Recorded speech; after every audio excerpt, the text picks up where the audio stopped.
Assalamualaikum warahmatullahi wabarakatuh. Alhamdulillah, wassalatu wassalamu ala al-habibil aliyyil azim Sayyidina Muhammadin al-hadi ila suratim mustaqim. Asyhadu an la ilaha illallah al-malikul haqqul mubin wa asyhadu anna Muhammadar rasulullah shadiqul wa'dil amin. Allahumma salli ala sayyidina Muhammad wa ala alihi wa sahbihi bi'adadi kulli ma'lumin lak. Bapak ibu-ibu yang terhormat, mudah-mudahan kita mendapatkan rahmat dan ridho Allah Subhanahu wa taala. Kita bersyukur pada Allah diberikan umur panjang dan sehat serta kuat beribadah puasa dan taraweh. Karena itu kita tingkatkan kembali di bulan Ramadan ini taqarrub kita kepada Allah, atau mengaktifkan fungsi takwa kita kepada Allah. Karena Allah telah berfirman, setiap orang diilhamkan kepada jiwanya fujuraha wa taqwaha, fa'alhamaha fujuraha wa taqwaha. Dan bulan Ramadan ini potensi wa taqwaha itu menjadi sangat strategis, karena dilipat gandakan dengan berbagai macam aktivitas. Potensi takwa kita itu menjadi sangat efektif untuk meningkat. Salah satunya adalah, kalau para sufi kan sering memberikan 3 jalan atau 3 tahap supaya kita sampai kepada Allah dalam rangka taqarrub kepada Allah. Pertama, apa yang disebut takhalli. Takhalli itu sederhananya adalah kita mengosongkan, membuang sifat-sifat buruk kita. Selama ini kan secara syariah puasa kita kan imsak dalam 3 hal. Imsak dari makan, dari minum, dan dari hubungan seksual. Itu kalau cuma itu saja, itu sama dengan hewan, sama dengan binatang. Binatang juga puasa. Ular kalau mau ganti kulit puasa. Ayam kalau lagi mengerami telurnya selama 21 hari puasa. Dan dia menghindari 3 hal itu. Jadi kalau puasa kita imsaknya cuma 3 itu, berarti kita sama dengan hewan, sama dengan binatang, belum menjadi manusia. Supaya kita menjadi manusia, kata para orang-orang soleh yang telah mengalami ini, maka pertama kita masuk ke tahap takhalli. Takhalli itu mengosongkan pikiran, perbuatan, perasaan kita dan perbuatan kita dari hal-hal yang buruk dan tercela. Terutama pikiran. Pikiran kan susah dikontrol. Yang biasanya iri hati, yang biasanya dengki, biasanya dendam, biasanya suuzon, itu semua sifat-sifat tercela. Bisa nggak di puasa ini kita buangkan, kita singkirkan? Adanya di hati, kita singkirkan. Kan ada hadis di bulan puasa setan dibelenggu, surga dibuka, neraka ditutup. Tapi kenapa godaan di bulan puasa tetap tinggi? Saya di suatu talk show itu ada yang tanya, kenapa Ustaz? Katanya dibelenggu setan. Tapi kenapa tetap godaan kita untuk melakukan kejahatan itu atau ketercelaan itu cukup tinggi? Karena sesungguhnya sebagian besar kejelekan, keburukan, kemaksiatan itu bukan datang dari setan, tapi dari jiwa kita. Makanya sering-sering kata para seorang soleh membaca Sayyidul Istighfar. Di Sayyidul Istighfar itu ada wa a'udzubika min syarri ma sana'tu. Aku berlindung kepada Allah dari kejahatan yang aku buat sendiri. Bukan setan yang buat, bukan iblis, kita sendiri. Makanya kalau para wali sering, kalau kita kapan saja, baik punya wudhu maupun tidak punya wudhu, bangun tengah malam baca Sayyidul Istighfar. Allahumma anta rabbi la ilaha illa anta khalaqtani wa ana abduka dan seterusnya, pendek ya. Dan itu sangat istighfar yang sangat manusiawi yang diberikan oleh Nabi kepada sahabatnya, dan itu yang kemudian disebut Sayyidul Istighfar, rajanya istighfar. Kalau istighfar biasa kan kita astagfirullahalazim atau astagfirullahal-ghafurur rahim. Bapak Ibu yang terhormat, jadi takhalli ini mulai dari hal-hal kecil, jangan hal besar. Apa hal kecil yang bisa kita lakukan? Misalnya tadi iri hati, dengki, hasad, riya, kibr, sombong, ujub. Apa sih ujub? Ujub itu bahasa Arab yang susah diterjemahkan ke bahasa Indonesia. Ujub itu dia bangga diri. Misalnya di masjid, ini kalau nggak ada saya nggak akan berdiri masjid ini. Nah, itu ujub. Walaupun mungkin nggak diucapkan. Itu jalan, kalau nggak ada saya nggak diperbaiki itu sama pengembang kahuripan. Itu ujub. Itu hilang semua pahala. Karena itu bahkan ya melebihi iblis kesombongannya. Makanya disebut ujub.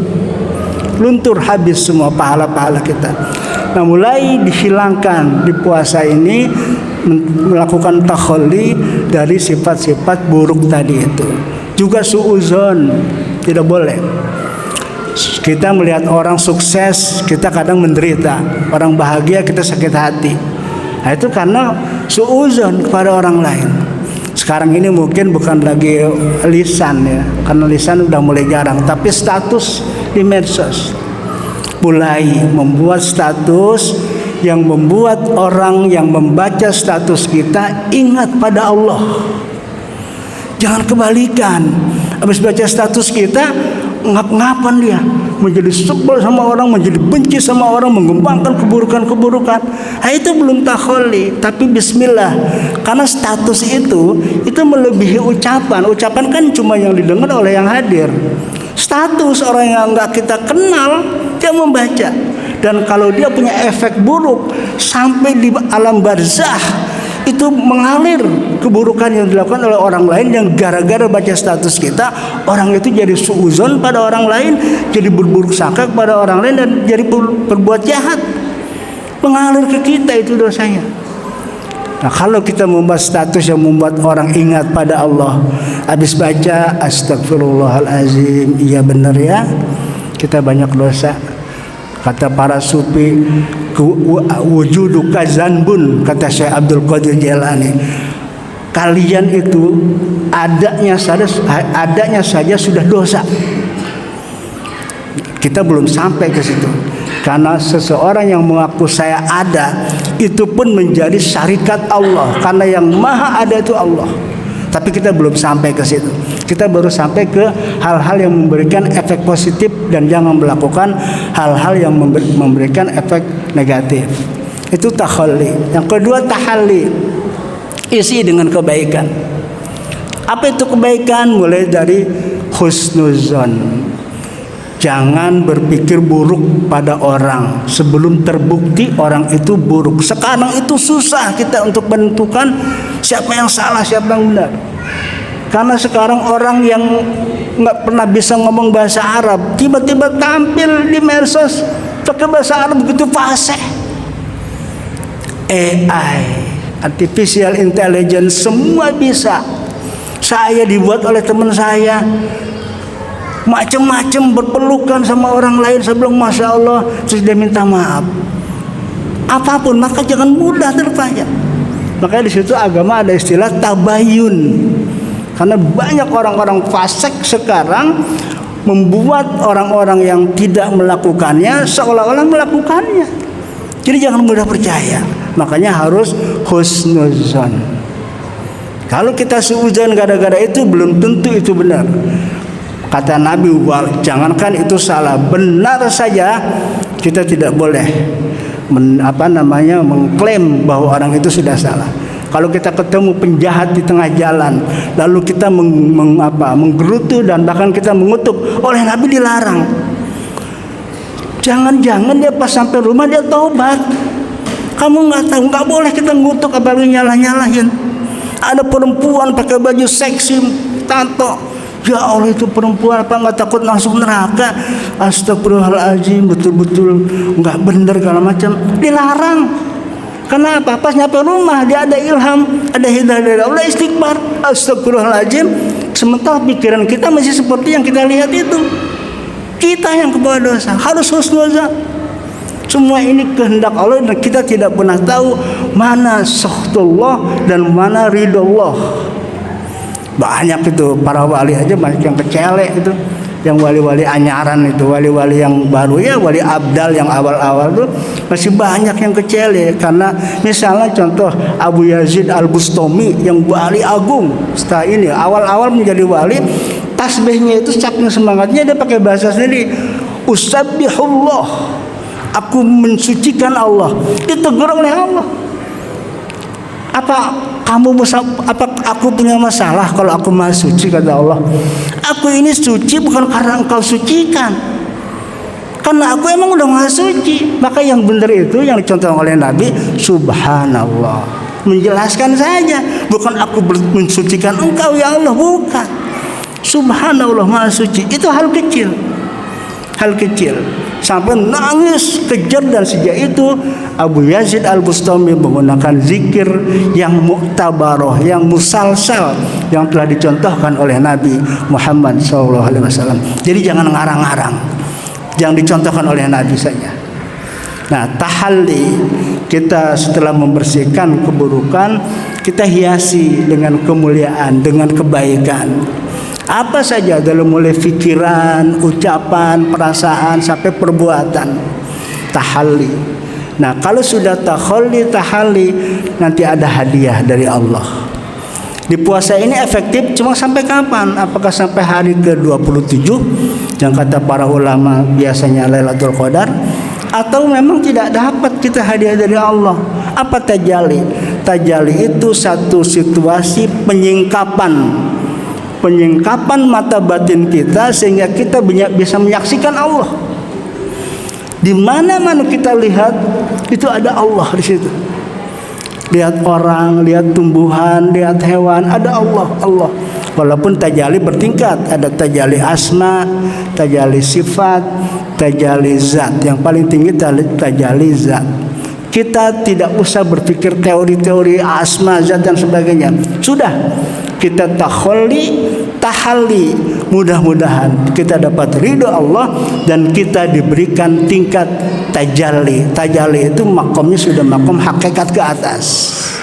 Kalau makom hakikat kan, saya lihat bapak-bapak, anak-anak lagi di situ ada Allah, kelihatan Allah. Jadi orang nggak bisa ngapa-ngapain karena ada Allah. Allah maha hadir, dan kita semua bergerak karena Allah. La haula wala quwata illa billahil aliyyil azim. Makanya kalau doa para wali selalu didahului dengan bismillahi masyaallahu kana wa ma lam yasha lam yakun wala haula wala quwata illa billahil aliyyil azim. Dengan nama Allah yang apapun kalau Allah kehendaki akan terjadi, dan apapun yang tidak Allah kehendaki tidak akan terjadi. Kenapa? Karena la haula wala quwata illa billahil aliyyil azim. Mudah-mudahan di Ramadan ini kita memperoleh tingkat dari Allah. Tidak usah mengharapkan, berbuat baik saja, tahalli saja, tahalli saja. Karena biasanya orang yang berharap nggak dikasih sama Allah, kan itu pamrih. Tapi orang yang tulus, orang yang benar-benar melakukan saja kebaikan-kebaikan yang sudah kita ketahui, insya Allah ada hadiah dari Allah. Apa istilahnya Lailatul Qadar, apa istilahnya kita naik ke makom hakikat, atau bahkan kita naik ke makom ma'rifat. Barakallahu li wa lakum fil Qur'anil Karim. Semoga kita semua mendapatkan manfaat dari apa yang tadi kami sampaikan. Terima kasih. Assalamualaikum warahmatullahi wabarakatuh.